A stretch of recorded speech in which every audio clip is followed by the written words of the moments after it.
우리가 지금까지 살펴본 로마서 1장부터 11장까지는 복음에 대한 이론, 복음의 내용, 그러니까 교리적 교훈에 대한 메시지였습니다.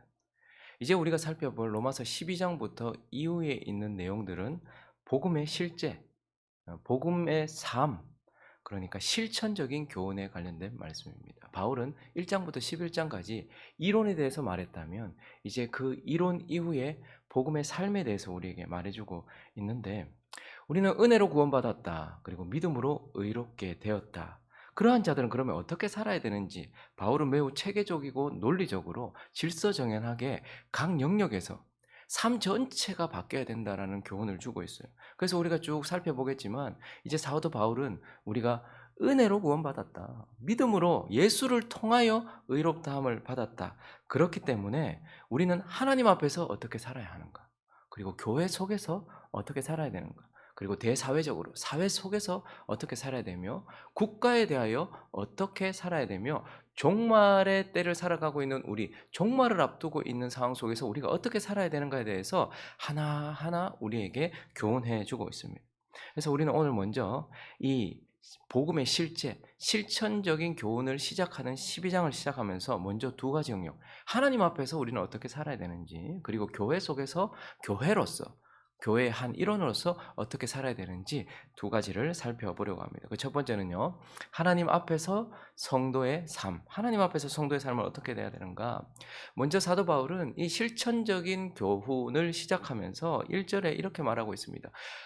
그러므로, 이건 앞에 있는 걸 다 받는다는 거잖아요. 그러므로 형제들아, 내가 하나님의 모든 자비하심으로 너희를 권한다. 이 말은 사도 바울은 우리가 은혜로 구원받았다, 예수 때문에 의롭다함을 받았다, 믿음으로 의롭다함을 받았기 때문에, 이 모든 것들을 또한 다 우리가 알고 믿었기 때문에 그는 뭐라고 말합니까? 너희 몸을 하나님이 기뻐하시는 거룩한 산제물로 드리라. 이런 너희가 드릴 영적 예배니라 라고 말하면서, 우리가 은혜로 구원받고 믿음으로 예수 때문에 의롭다함을 받았기 때문에 이제 우리는 마땅히 하나님 앞에서는 우리 몸을 하나님이 기뻐하시는 산 제물로 드려야 된다라고 이렇게 말씀하고 있는 것입니다.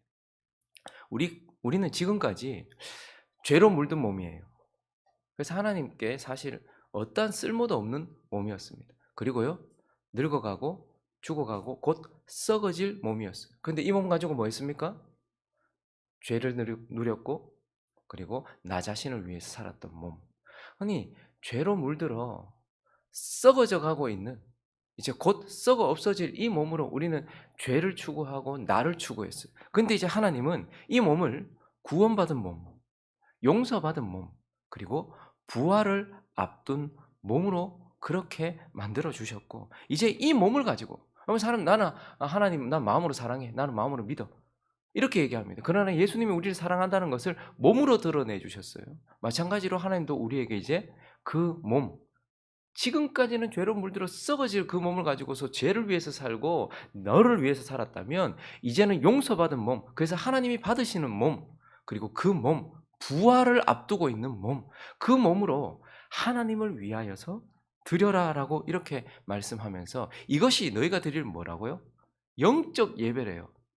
즉 합당하고 당연한 것이다라고 말합니다. 구약의 제사장들은 흠없는 대속 제물을 죽인 채 단번에 하나님께 드리는 삶을 살았어요. 그걸 제사였고 그들의 예배였다라고 이렇게 표현을 하죠. 그런데 이제 저와 여러분에게는 뭘 요구하십니까? 그리스도의 피와 성령으로 깨끗하여진 대속 제물이 아니라 너 자신, 자기 자신을 죽인 채가 아니고 산 채로, 그리고 단번에가 아니라 계속 하나님께 드리라라고 말씀하고 있는 겁니다. 하나님은 우리 모두를 다 이제 거룩한 제사장이라고 말씀하고 있습니다. 그런데 많이 달라요. 구약의 제사장과는 많이 달라요. 그들은 흠없는 대속 제물을 죽인 채 단번에 하나님께 드림으로써 예배했다면, 우리는 이제 예수 그리스도의 피와 성령으로 흠없어진 나 자신을, 누구를 드리는 게 아니고 나 자신을 단번이 아니라 계속해서 하나님께 드림으로써 이 몸을 가지고서 하나님께 영광을 올려 드리는 그러한 삶을 살아야 된다라고 이렇게 말씀하고 있는 것입니다. 그리고 또 하나 오늘 2절을 보니까요. 네 몸을 거룩한 산제사로 드리라. 그리고 또 하나님 앞에서 우리가 마땅히 이제 복음으로 은혜로 구원을 받았기 때문에 어떻게 돼야 되는가? 읽습니다. 시작. 너희는 이 세대를 본받지 말고 오직 마음을 새롭게 함으로 변화를 받아 하나님의 선하시고 기뻐하시고 온전하신 뜻이 무엇인지 분별하도록 하라. 이 세대 본받지 말아라. 그리고 하나님이 기뻐하시고 선하시고 기뻐하시고 온전하신 뜻이 무엇인지 분별해라. 왜? 중요한 건 중간에 있어요. 변화를 받기 위하여서. 우리가 하나님 앞에 살아가야 되는 게 가장 중요한 건 뭐냐면 변화예요. 변화. 하나님의 미덕은 변함없으심이고 우리의 미덕은 하나님 앞에서 계속 변화되는 거예요. 이 세대 본받지 않고 그리고요. 하나님의 뜻을 무엇인지 분별하여서 하나님의 뜻대로 마음부터 변화되는 거예요. 세상은 행동부터 바꾸려고 합니다. 근본적인 변화를 못 시키니까. 근데 하나님은 우리 마음부터 계속 생각부터 바꾸라는 거예요. 그래서 이 세대 본받지 말고 하나님의 뜻이 무엇인지 분별해서 계속해서 하나님의 뜻대로 하나님 안에서 계속해서 네 자신이 변화돼야 된다 이렇게 말하고 있어요. 이건 우리에게만 말하는 게 아니에요. 하나님께서 구약에도 이미 그렇게 말씀하셨어요. 레위기 18장을 가보시면요. 3절과 4절을 보시면 너희는 너희가 거주하던 애굽 땅의 풍속 따르지 말아라. 우리에게 마치 이 세대를 본받지 말라고 하시는 것처럼 하나님이 구원받은 은혜로 구원받은 자들에게 너희가 거주하던 애굽 땅의 풍속 따르지 말아라. 그리고 내가 너희를 인도할 가나안 땅의 풍속과 규례도 따르지 말아라. 이 세대를 본받지 말라라고 말하는 거예요. 이집트의 풍속도 따르지 말고 가나안의 풍속도 따르지 말고 그리고 4절을 보니까요. 너희는 내 법도를 따르며 내 규례를 지켜 그대로 행하라. 나는 너희의 하나님 여호와니라. 그래서 이미 구약에서도 하나님은 너희는 이 세대 본받지 말고 하나님의 뜻이 무엇인지 분별해가지고 하나님의 뜻 안에서 변화되어라. 그래서 하나님은 이스라엘한테 가나안 땅에 들어갔을 때 그 속에서 하나님을 닮아 있는 하나님께 변화된 삶 그것을 원하셨고 우리에게도 동일하게 말씀하시는 거예요. 이 세대 본받지 말아라.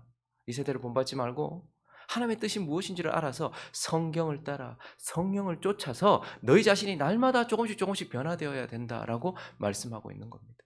그래서 우리는 마땅히 은혜로 구원받았고 믿음으로 하나님 앞에 의롭다함을 받았기 때문에 하나님 앞에서 이제 이 쓸모없는 몸, 이거 어차피 썩어 죽어질 몸, 이제 그것이 아니라 구원받은 몸, 하나님께서 부활의 영광을 입혀주실 이 몸을 가지고서 죄를 위하여 나를 위하여 쓰던 이 몸 이제 하나님께 드리고 그리고 날마다 우리 자신이 변화되어져 가야 된다. 이것이 마땅히 하나님 앞에서 우리가 살아가야 될 복음의 삶이다라고 이렇게 말씀하고 있는 것입니다.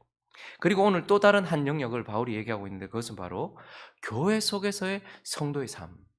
교회 속에서의 성도의 삶에 대해서 얘기하고 있어요. 우리가 구원받았을 때에 우리가 성령으로 인하여서 그리스도와 한 몸 되었다라고 말해요. 그래서 그분은 우리의 머리요, 우리는 그분의 몸이다라고 말하면서 구원이란 우리가 느끼든 못 느끼든 그리스도와의 연합, 한 몸 되는 것이다 라고 이렇게 말하죠. 그런데 오늘 본문은요. 너희가 구원받았다, 은혜로 구원받고 믿음으로 의롭다함을 받았다. 그러면 그리스도와 하나 되어서 한 지체가 되고 한 몸이 되었다.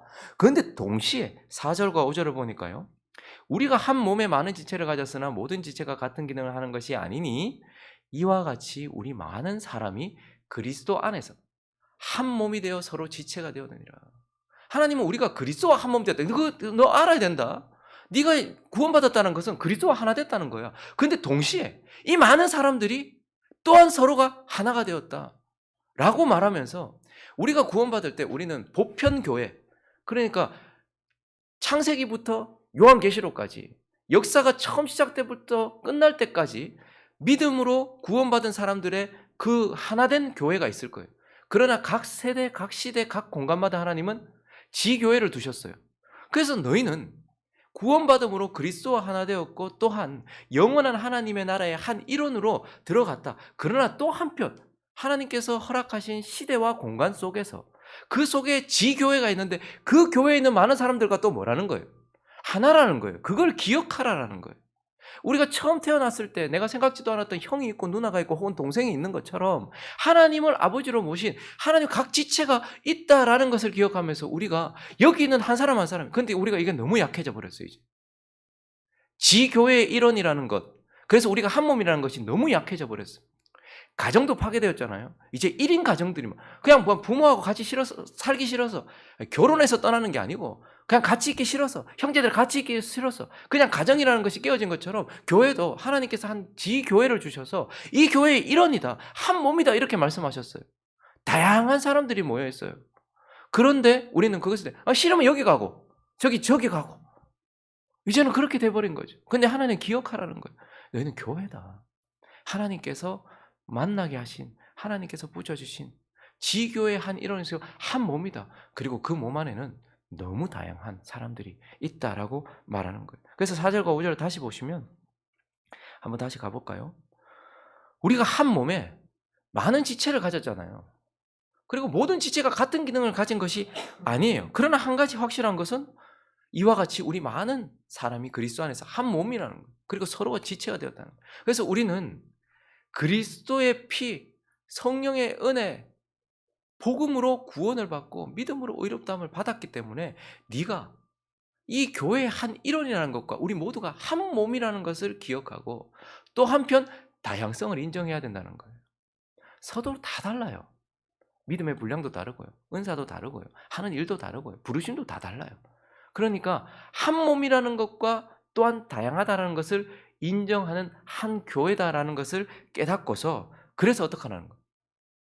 하나된 몸, 그리스도의 몸된 교회를 섬기라는 거예요. 하나님을 위해서 자기 몸을 내어놓는 것, 네 몸을 거룩한 산제사로 드리는 것, 동시에 교회를 위하여 너 자신을 내어놓는 것, 교회를 위해 헌신하는 것, 이것이 마땅히 우리가 살아야 될 복음적인 삶이다라고 이렇게 말하고 있어요. 그리스도의 몸을 섬겼던 아름다운 예표가 되는 한 여인을 우리는 봅니다. 누가복음 7장에 가보시면 37절에 보시면 그 동네에 죄를 지은 한 여자, 죄 많은 한 여자가 있었습니다. 예수께서 바리새인의 집에 앉아 계시면 알았어요. 뭘 가지고 왔죠? 가장 소중한 향유 담은 옥합을 가지고 왔어요. 그리고 어떻게 합니까? 예수 뒤로 그 발의 곁에 서서 울며 눈물로 그 발을 적시고 그 몸에 발을 그리고 눈물로 그 발을 적시고 자기 머리털로 닦고 그 발에 입 맞추고 옥합을 깨뜨려서 향유로 그리스도의 몸을 영화롭게 하고 섬겼던 한 여인을 봅니다. 우리는 이 여인을 보면서 하나님께서 그리고 그리스도께서 우리 모두가 다 그리스도의 몸을 향기나게 했고 그리스도의 몸을 아름답게 섬겼던 이 여인처럼 우리 또한 그리스도의 몸을 섬기라고 얘기하고 있어요. 우리는 어떻게 그리스도의 몸을 섬길 수 있습니까? 교회가 뭐죠? 그리스도의 몸이라고 말하고 있어요. 그 여인은 자기 앞에 있었던 그리스도의 몸을 섬겼다면 우리는 그의 몸된 교회를 섬김으로써 그리스도의 몸을 섬길 수 있는 것입니다. 그래서 오늘 사도 바울은 이 여인이 자기에게 주어진 것을 가지고 가장 소중한 것을 가지고 그리스도의 몸을 영화롭게 하고 그리스도의 몸을 섬겼던 것처럼 우리 또한 그리스도의 몸된 교회를 섬겨야 된다라고 말하면서 6절부터 보시면 우리에게 주신 은혜대로 받은 은사가 각각 다르니 혹 예언이면 믿음의 분수대로 혹 섬기는 일이면 섬기는 일로 혹 가르치는 자면 가르치는 일로 혹 위로하는 자면 위로하는 일로 구제하는 자는 성실함으로 다스리는 자는 부지런함으로 긍휼을 베푸는 자는 즐거움을 할 것이니 여기 7가지 섬김의 영역이 있습니다. 이것만 있다는 것이 아니라 각 영역들을 말하면서 다양한 영역들이 있는데 각자 받은 게 달라요. 어떤 사람은 가르치고 어떤 사람은 구제하고 어떤 사람은 다스리고 자기에게 주신 은사대로 그녀가 가지고 있었던 향유 옥합, 자기에게 가장 귀한 것, 자기가 받은 것, 자기가 있는 것을 가지고 했던 것처럼 우리에게 주어진 것이 있단 말입니다. 쓸모없는 게 하나도 없어요. 어떤 사람은 이러한 은사, 어떤 사람은 저러한 은사. 근데 이것이 우리 눈에 보기에는 가르치고 말씀 맡은 거는 영적인 것 같고 구제하고 섬기는 것이면 육적인 것 같고 이렇게 느껴질지 모르겠지만 하나님이 주신 것이라면 다 영적이라는 거예요. 그러니 그것을 가지고 자기에게 주신 것을 가지고 우리 요즘에 자꾸 몰빵하는 경향이 있어요. 목사 네가 다 해라. 장로 네가 다 해라. 그리고 목회자들도 교역자들 세워놓고 그걸로 다 하려고 하고 있어요. 그러니까 교회가 너무 힘든 거죠. 하나님이 교회 안에 성도들에게 다양한 은사를 줬는데 그냥 그거 기다리는 것도 힘들고 잘하기도 힘드니까 대표 선수 세워가지고 그 사람들 그 목회자들 다 해라. 그냥 그런 식으로 다 이끌어가요. 그러나 그렇지 않다라고 말해요. 네가 받은 것을 가지고 교회를 섬겨라. 하나님 주신 은사대로 믿음의 분량만큼 그렇게 섬겨라 라고 말하고 있어요. 그리고 10절은요. 또 어떻게 섬기래요? 사랑으로 섬기라는 거예요. 그게 우애든 존경이든 그리스도의 몸을 사랑으로 섬기라는 그 여자가 왜 옥합을 깨뜨렸습니까? 주님을 사랑했기 때문에. 그러니 몸된 교회를 사랑함으로써 우리가 우리 자신을 불사르게 내어줄지라도 사랑이 없으면 아무것도 아니고 천사의 말을 한다 할지라도 사랑이 없으면 아무것도 아니다. 그러니 사랑으로 해라. 사랑으로. 그 여인이 사랑으로 옥합을 깨뜨렸던 것처럼 우리 또한 사랑으로 몸된 교회를 섬기라. 그리고 11절도 보면요. 열심을 품고 섬기래요. 부지런하여 게으르지 말고 열심을 품고 섬겨. 내 할 수 있을 만큼 그냥 내한테 맞춰서가 아니라 열심을 품고 섬기라라고 말하면서 사랑으로 섬기라, 열심으로, 그러니까 뜨겁게 주의 몸된 교회를 섬기라라고 말하고 있어요. 그리고 또 이어지는 11절도 보니까요. 소망지기에 즐거워하면서 환난 중에 참으래요. 기도에 항상 힘쓰래. 그런 교회를 섬길 때 반드시 필요한 게 무엇이냐면 인내예요. 인내. 빨리 안 바뀌거든요. 그리고 내가 뭘 한다고 바로 표가 잘 안 나거든요. 그러니까 인내하래. 그리고 또 뭐 해야 되죠?